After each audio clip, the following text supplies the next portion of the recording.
The argument writing prompt.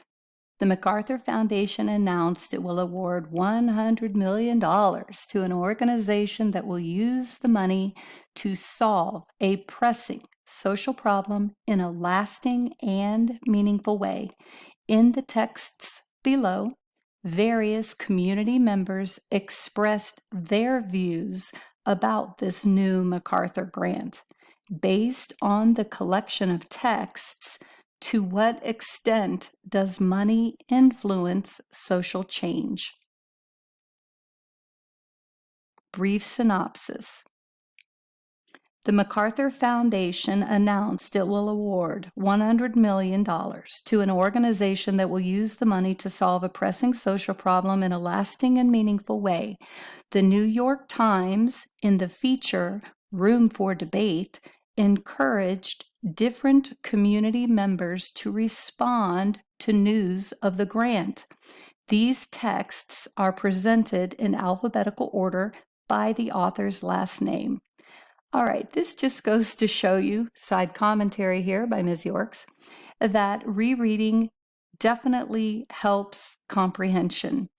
All right, so these 4 articles that you are currently reading for your argument essay for your final exam, these aren't people that are applying for the $100 million grant.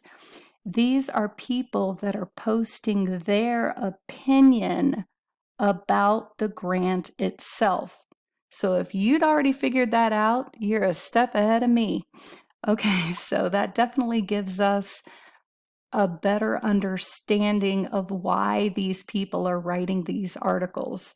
So they are each giving their opinion as to what extent does money influence social change, whether they think it does, it can't. Some may agree, but to a certain extent, like that one article where he spoke about how people have a moral issue with doing things for money.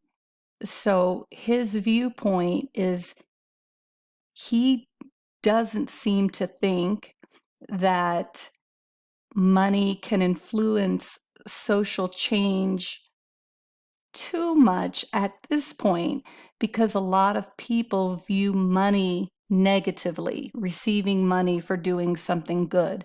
Although in that article, which is now text 2, he does mention a couple ways that we might be able to change people's minds.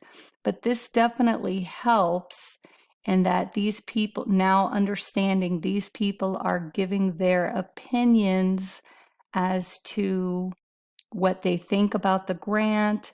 Do they think it's a good idea, a bad idea? Do they think it will work? And they're providing you definitely some things, some lines that you could quote if you pick an article that supports your opinion, and then you would use maybe 1 or 2 of the other articles that kind of goes against whichever direction you're heading. So I'm glad I reread that. Okay, we've already read the information or synopsis about text 1 and text 2. You can silently read that again to yourself if you want with our new understanding, but I'll focus on text 3, the one we'll be focusing on today. In text 3, Gabriel Salguero, the president and founder of the National Latino Evangelical Coalition, argues that money by itself is not enough to influence change.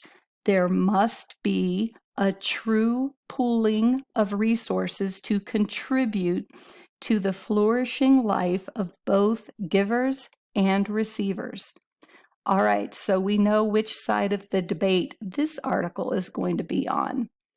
As far as our prompt goes, to what extent does money influence social change? This particular author, it appears, does not believe that money by itself can do much to influence social change.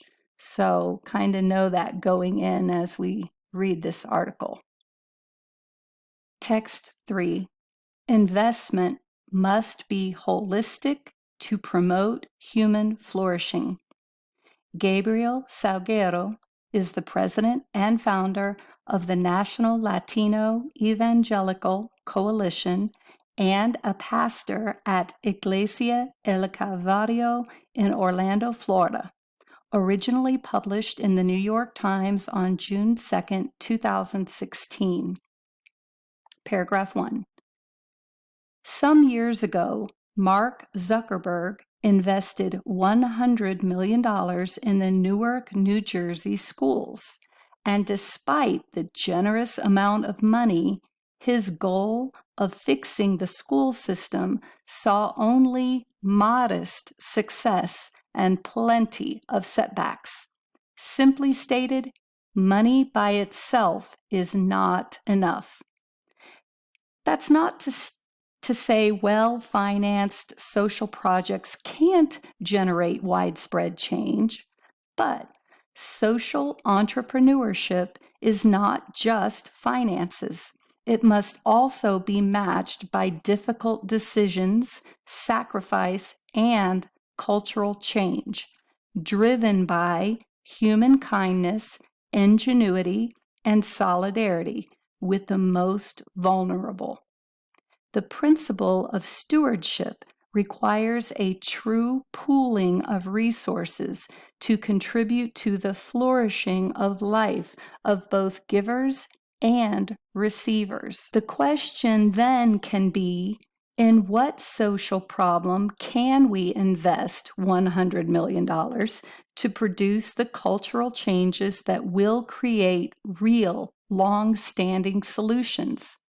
There are many social problems that require our attention, but perhaps one that may see genuine results is the child foster care system.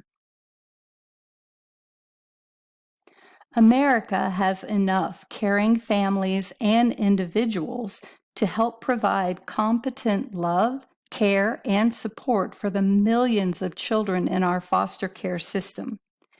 Investing $100 million in foster family training and support could go a long way in providing safe and loving homes for millions. The investment should be holistic so that the support of healthy families will have a corollary impact in education, juvenile justice, and employment. This, of course, takes much more than money. Healthy reform for children cannot be transformative without those with incredible capacity to love, welcome, and nurture children.